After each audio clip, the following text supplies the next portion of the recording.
ఇప్పుడు బ్లెస్సింగ్స్ తీసుకోండి పెద్ద మూర్తి గారు.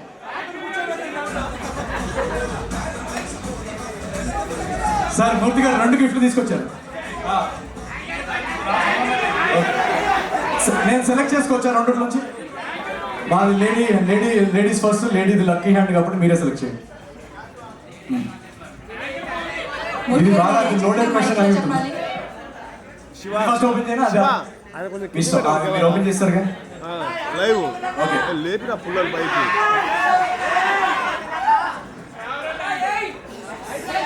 లేదు నేను కొంచెం చిన్నవి పెట్టాను. చెప్పాను pan India Baahubali Prabhas, Tollywood megastar Chiranjeevi గారు వీళ్ళకి పోటీగా వస్తున్నారు. మీరు నర్వస్గా లేదా?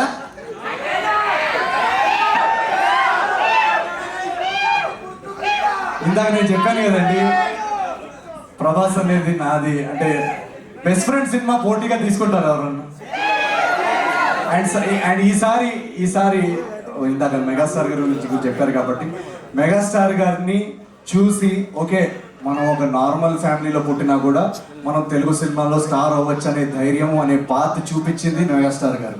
సో ఈరోజు నేను కానీ నాలాంటి ఎంతోమంది నార్మల్ కుటుంబాల నుంచి వచ్చి సినిమా హీరో అయ్యారంటే దానికి ఫౌండేషన్ వేసింది చిరంజీవి గారు.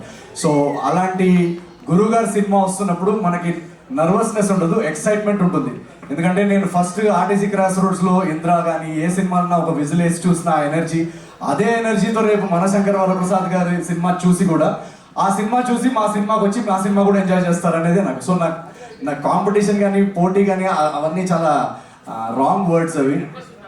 నర్వస్నెస్ అంటే నాకు పక్కన సినిమా గురించి నర్వస్నెస్ ఉండదు. మాకు నర్వస్నెస్ ఎలా ఉంటుందంటే మేము అనుకున్న సినిమా ఏదైతే మేము ఈ సీన్కి ఇక్కడ నవ్వుతారు, ఈ థ్రెడ్ ఎంజాయ్ చేస్తారు, ఈ స్టోరీ ఎంజాయ్ చేస్తారు, ఈ ఇమోషన్కి కనెక్ట్ అవుతారు అని అనుకొని తీస్తాం కదా, అది ఎంతవరకు కనెక్ట్ అవుతారనే ఒక నర్వస్నెస్ ఉంటుంది. ఆ నర్వస్నెస్ ఉంది కానీ పక్కన సినిమా ఏముంది అనేది నర్వస్నెస్ కంటే ఎక్సైట్మెంట్ ఉంది యాజ్ అ ఫ్యాన్. అంటే ఇప్పుడు ప్రభాస్ గారు నిన్న మీ ట్రైలర్ చూస్తే కనుక రాజాసాబ్ ట్రైలర్ అదిరిపోయింది. సో ఆ ట్రైలర్ చూస్తున్నప్పుడు అబ్బా ఏంటి ఇంత అదిరిపోయింది అన్న ఒక రియాక్షన్ ఉంటుంది తప్ప నర్వస్నెస్ ఏముండదు.